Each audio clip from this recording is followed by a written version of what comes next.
Bienvenue sur DRKR TV. Wouh! Bienvenue sur DRKR TV. Ici, je te dis le actu, polémique, scandale. Wouh! Ici, je te dis le info, actu, emploi, tout ce que tu veux. Bienvenue sur DRKR TV. Ophénia est dans la sauce. Vous me connaissez comme Ophénia, la cupidon des cœurs, la fille qui se bat contre le harcèlement et surtout qui a inventé ce signe contre le harcèlement. Après le ban de son compte à 4 millions d'abonnés, Ophénia, une créatrice de contenu populaire sur TikTok et YouTube, est actuellement au cœur d'une controverse majeure. Je pense par exemple plus récemment au cas d'Ophénia avec ses 5 millions d'abonnés sur TikTok dont on me signale régulièrement l'emprise qu'elle peut avoir sur sa communauté très jeune. Des collégiennes, des collégiens, des femmes, les bégénias qui peuvent avoir des comportements dévastateurs pour l'estime et la confiance de soi. Dons de cadeaux sur TikTok, présence compulsive sur les réseaux sociaux de l'influenceuse à des amplitudes horaires très larges, petit déjeuner ou soir, sentiment d'appartenance exacerbé, comportement de meute envers les fans qui quitteraient la communauté. Bref, un cocktail explosif. Et malheureusement, le gouvernement l'a reconnu comme une des vigies dans sa lutte contre le harcèlement scolaire. Qui est Ophénia? Est-elle réellement dangereuse? Manipule-t-elle vraiment ses jeunes abonnés? Ou est-elle simplement une personne mal comprise? Ça fait maintenant plus d'1 an qu'on reprend tout ce que je fais pour pouvoir le déformer et même parfois inventer des choses qui sortent de nulle part et que je ne connais même pas. Je vous le dis concrètement, on ne juge pas mes actes, on juge ma personne, ce qui est super grave. Bonjour à tous et bienvenue sur Dr Carrière TV, la chaîne de l'actualité carrière, emploi et bien plus. Moi, c'est Arias, coach et manager de carrière professionnelle. Dans cette vidéo, nous plongerons dans cette affaire intrigante afin de comprendre pourquoi Ophénia est au cœur des polémiques depuis quelques semaines. Que dis-je? Depuis quelques mois, voire années.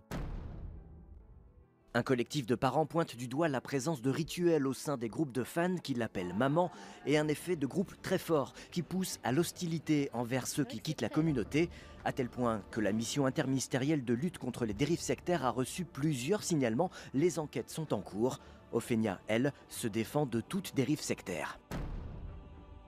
Pour ceux qui ne la connaissent pas, Ophénia, c'est plus de 600K abonnés sur YouTube, plus de 800K abonnés sur TikTok et sur Instagram. Elle est connue pour ses conseils et son interaction étroite avec sa communauté, principalement composée de jeunes. Cependant, cette proximité suscite d'énormes inquiétudes. Et pour cause, la Miviludes a reçu plusieurs signalements et demandes d'informations concernant l'influenceuse, ce qui a naturellement conduit à la saisine du parquet de Paris.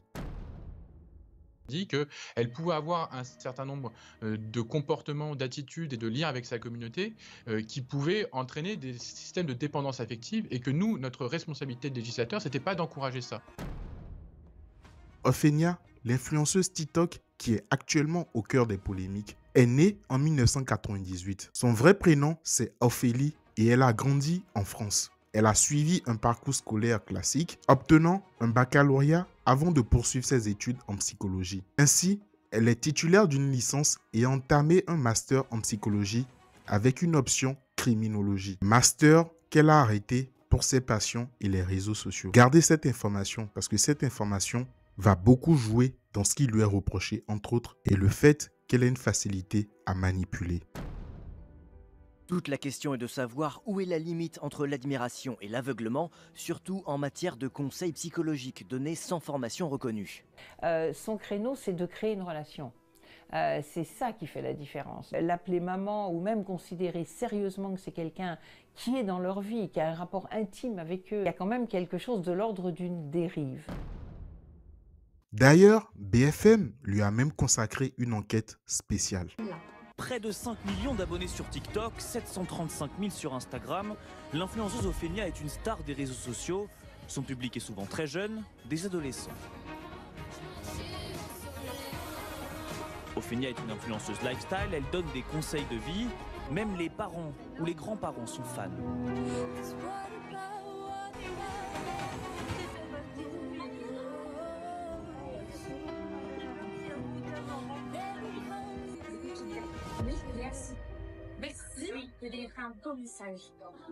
Voilà ce qu'a répondu Ophénia à cette enquête. Aujourd'hui, je me suis vue sur BFM TV sans réellement comprendre pourquoi.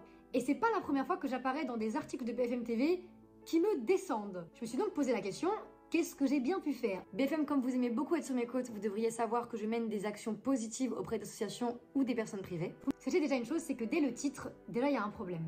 Ophénia, le compte de l'influenceuse controversée, banni de TikTok. Alors oui, je me suis fait ban de mon compte TikTok, mais ne vous en faites pas, ça va se rétablir. Hein.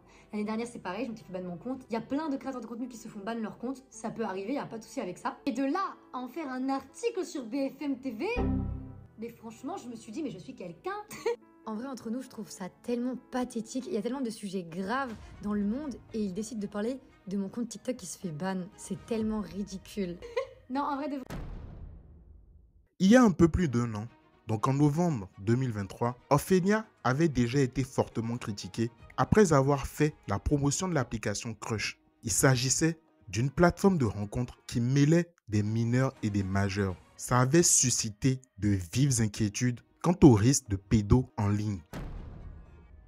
Là, récemment, en novembre 2024, le compte TikTok de l'influenceuse qui réunissait 4 millions d'abonnés a été coupé après qu'elle ait invité une abonnée mineure à apparaître en direct. Ces personnes-là m'ont accusé de faire monter des personnes mineures en live. Alors moi, je veux bien entendre cet argument. Maintenant, regardons les preuves concrètes. Sur TikTok, ils nous disent, TikTok est une application mobile de vidéos en format court. C'est un espace pour les contenus divertissants et positifs. Par exemple, le contenu d'Arubi n'est pas du tout un contenu positif. C'est un contenu d'appel à la haine, d'incitation à la haine, et honnêtement, ça n'a rien à faire sur les réseaux sociaux. De plus, TikTok est réservé aux personnes âgées d'au moins 13 ans. Et il est important que ton adolescent fournisse sa véritable date de naissance. Quand les personnes s'inscrivent, je ne suis pas là pour vérifier leur date de naissance. Ce n'est pas mon métier, ce n'est pas mon rôle. Mon rôle est uniquement de créer des vidéos sur cette plateforme afin de divertir les gens. C'est ça mon métier. Donc avoir de telles accusations à mon encontre, ça n'a pas de sens, sachant que c'est la plateforme TikTok qui autorise les mineurs. Donc à aucun moment, je n'ai enfreint les consignes communautaires de TikTok. J'ai actuellement devant moi les consignes communautaires de TikTok. TikTok dit: l'application TikTok peut être téléchargée à partir de l'App Store, etc. etc. L'application TikTok est classée 12+, dans l'App Store, d'accord, répertoriée comme guidage parental recommandé dans le Play Store de Google. Si tu ne veux pas que ton adolescent télécharge TikTok, ces notes signifient que tu peux l'empêcher en utilisant le contrôle parental disponible sur ses boutiques ou plateformes. Ça, ce sont les consignes TikTok. Maintenant, allons encore plus loin. Si nous pensons qu'une personne de moins de 13 ans utilise TikTok, nous bannirons son compte et elle pourra contester cette décision si elle pense que nous avons fait une erreur. Si tu es le ou la parente, tutrice ou tuteur, ou un adulte de confiance vis-à-vis de cet adolescent dont le compte a été banni, il pourrait te demander de l'aide pour envoyer une contestation. Très bien. Il ne me semble pas faire partie de la police, ni être leur parent, ni être leur tuteur, ni être de la plateforme TikTok. Pour rappel, TikTok interdit l'intervention de mineurs dans les directs. Autre chose qui lui est reprochée, c'est qu'on la compare à une gourou. En termes de rituel, les fans lui offriraient régulièrement des cadeaux virtuels lors de ses lives. Plus elle en reçoit et plus elle les récompense, plus elle les met en avant et plus à ses yeux ils ont de la valeur. Le souci, c'est que la majorité de ses fans sont des ados. Donc, pour payer, ils doivent utiliser soit leurs économies ou les cartes bleues de leurs parents. Ensuite, on parle de présence et action compulsive. C'est-à-dire qu'elle encourage ses abonnés à être présents de manière compulsive sur les réseaux sociaux, à des heures très larges, très tard le soir. En vrai, ça rappelle un peu certaines méthodes de gourous qui empêchent leurs fidèles de dormir. Ça leur facilite le fait de les manipuler, de leur rentrer dans la tête. On continue. Il y aurait un sentiment d'appartenance exacerbé dans ces fan clubs. En gros, les membres de sa communauté développent un sentiment d'appartenance très fort, ce qui les pousse à adopter des comportements virulents qui ont pour finalité le harcèlement de créateurs qui dénoncent les agissements d'Ophénia. Et c'est bien drôle pour une personne qui dit lutter contre le harcèlement.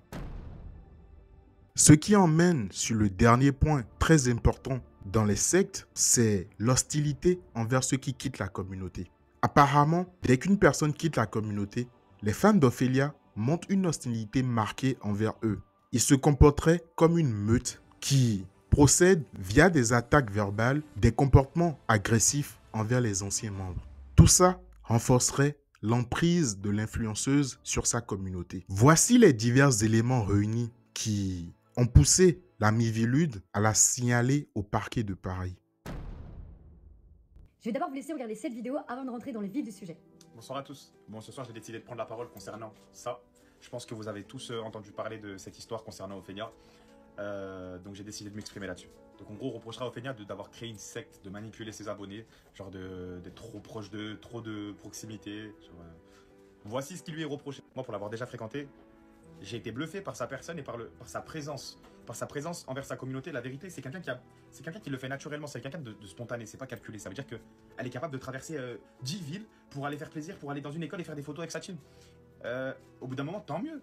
Tant mieux Dieu merci, on a encore des gens comme ça qui sont bienveillants parce qu'ils savent que c'est grâce à ces personnes-là qu'ils existent. Vous préférez quoi que demain, il y a que des influenceurs qui font les stars, qui calculent pas leurs abonnés, leur communauté, et ils font leur vie, et voilà, ils s'en foutent, ils sont même pas reconnaissants, rien du tout, ils vous chient à la gueule. Je comprends pas. Franchement, pas compris. Noodles, vraiment, je te remercie. Et je suis un peu gênée parce que pour ceux qui le savent, Noodles, en fait, c'est vraiment quelqu'un qui me connaît réellement et que j'ai volontairement enlevé de ma vie, en fait. Et merci parce que je suis choquée, en fait, que tu aies fait une vidéo, honnêtement. Je m'y attendais pas du tout et vraiment, merci beaucoup. Malgré cela, elle continue à être fortement critiquée. Elle perd de la visibilité sur les réseaux sociaux. Mais est-ce que tout ceci fait d'Ophénia une femme vraiment dangereuse? Le monstre qu'on décrit dans les médias. Personnellement, je ne m'étalerai pas sur Ophénia. Par contre, j'aimerais profiter de cette occasion pour m'adresser aux parents. S'il vous plaît, chers parents, surveillez les activités en ligne de vos enfants. Discutez ouvertement avec eux des dangers potentiels qu'il y a sur les réseaux sociaux. Il est important de faire comprendre aux enfants que les influenceurs ne sont pas leurs amis et que beaucoup utilisent leur communauté pour vendre des produits. Des marques refuseraient d'ailleurs de travailler avec Ophénia. L'influenceuse a porté plainte pour diffamation contre le député. Donnez-leur des pistes sur comment identifier des comportements inappropriés, des comportements déviants. Encouragez-les à signaler tout comportement suspect ou inapproprié aux autorités compétentes et aux plateformes de réseaux sociaux. Ce que j'aimerais que vous reteniez à la fin de cette vidéo, c'est que l'affaire d'Ophénia et les récentes controverses soulignent l'importance de la responsabilité et de l'éthique dans l'utilisation des réseaux sociaux. Les influenceurs ont une responsabilité envers leur audience. Il est crucial de protéger les jeunes des dérives potentielles. Voilà, ce sera tout pour aujourd'hui. Merci à tous ceux qui ont suivi cette vidéo jusqu'ici. Et avant de partir, n'oubliez pas de mettre le petit pouce bleu, de vous abonner pour ne plus rater de prochaines vidéos. Partagez cette vidéo avec au moins une personne et on se dit au revoir. À bientôt sur Dr Carrière TV. Bienvenue sur DR Carrière TV. Like, partage. Bienvenue sur DR Carrière TV. Ici, je te dis le actu, polémique, scandale. Ici, je te dis le info, actu, emploi, tout ce que tu veux. Bienvenue sur DR Carrière TV. Bienvenue sur DR Carrière TV. Ici,